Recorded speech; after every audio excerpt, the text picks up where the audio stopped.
सर्वांना नमस्कार.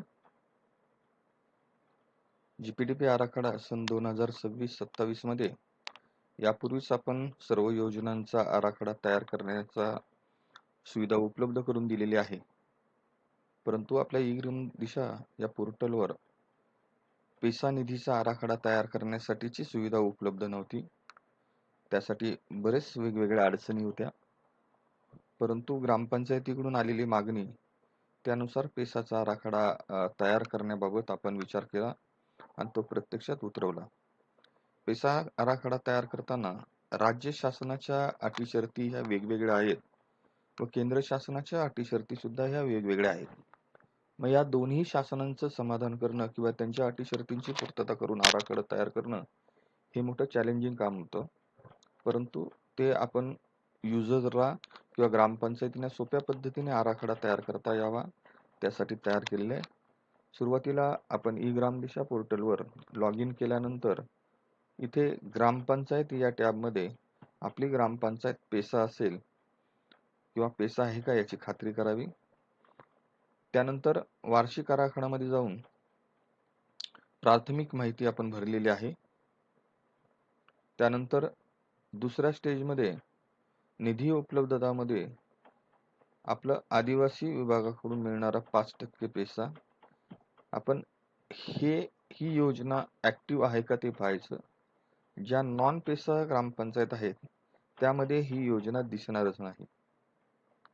त्याप्रमाणे ह्या योजनेच्या समोर या ठिकाणी किंवा या निधीच्या ठिकाणी बदल करायचा आणि या ठिकाणी क्लिक करायचं किंवा आपण पेसा गाव तपशील यावर क्लिक करायचं. एक पॉपअप ओपन होईल. त्या ठिकाणी आपलं जे महसुली गाव आहे किंवा पेसा गाव आहे त्याचं इंग्लिशमध्ये नाव टाकायचं, मराठीमध्ये नाव येईल.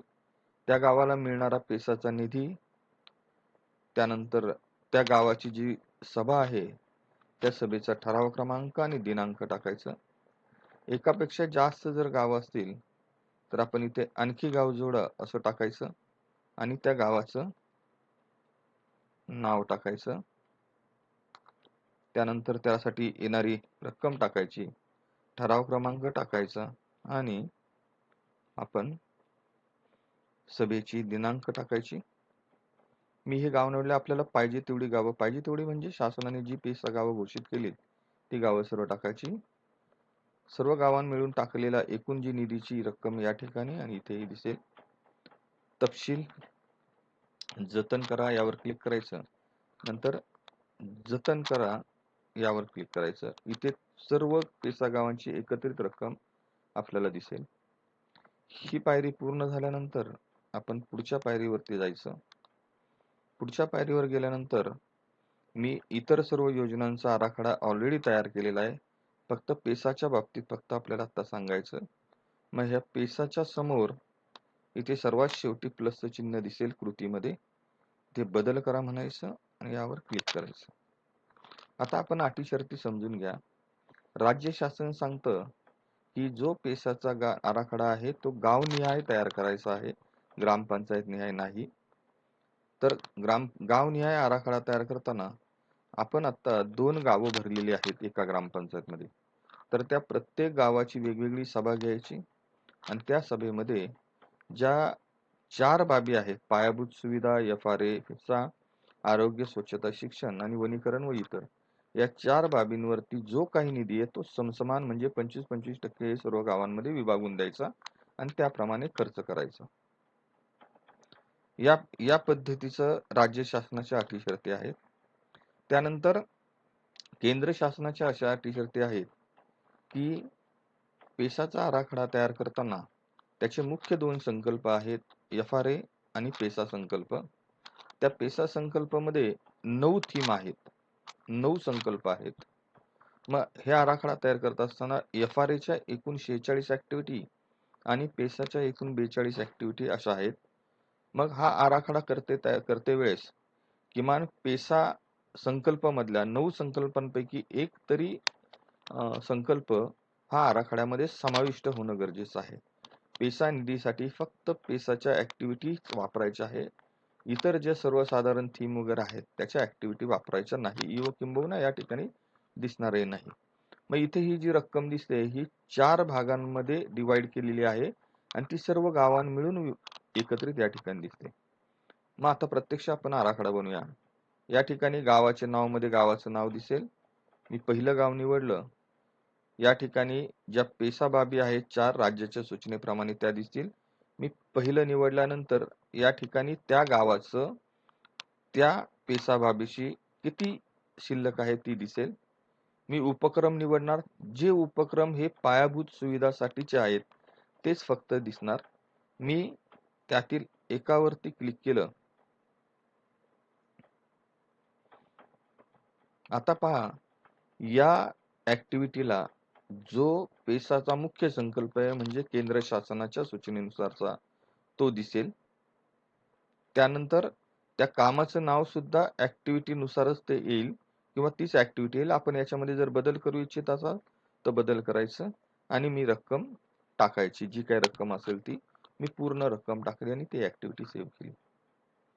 त्यानंतर मी दुसरं गाव घेतो किंवा तेच गाव घेतो आणि दुसरी बाब घेतो. त्याची शिल्लक रक्कम या शिल्लक मध्ये दिसेल. मी आता ऍक्टिव्हिटी निवडली. ह्या ऍक्टिव्हिटी ह्या FRA आणि पेसाच्या मिळतील. मी इथे पुन्हा रक्कम टाकली, सेव्ह केली. मी तिसरं निवडलं बाब. इथे शिल्लक रक्कम दिसेल. मी ऍक्टिव्हिटी निवडली आणि निधी टाकला. म्हणजे ज्या वेळेस राज्याची बाब निवडतो आणि ती ऍक्टिव्हिटी निवडतो तेव्हा त्या ऍक्टिव्हिटीला केंद्र शासनाचे कुठले मुख्य थीम ही टाकलेली आहे ती दिसते आणि त्याचबरोबर पेसाचा संकल्प सुद्धा दिसतो. मी इथे उपक्रम जोडावर क्लिक केलं. त्यानंतर चौथा जी बाब आहे वनीकरण त्याचे 100 रुपये शिल्लक आहे.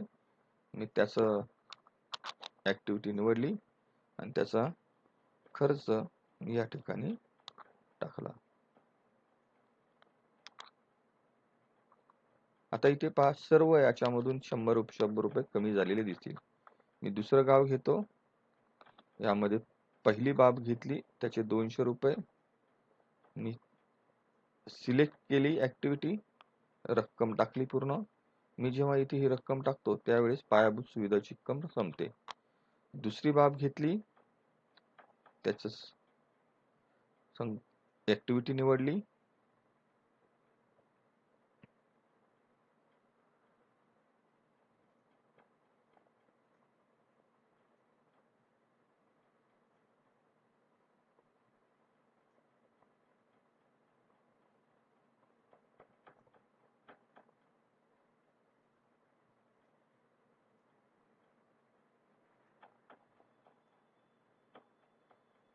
मी ते संकल्प निवडला, सॉरी ऍक्टिव्हिटी निवडली, त्याची रक्कम टाकली, सेव्ह केली. अशा प्रकारे मी सर्व गावांचा सर्व बाबींचा आराखडा निवडतो. इथे 5 शिल्लक कमी होताना दिसते आणि दुसऱ्या गावाची शेवटची रक्कम, शेवटची बाब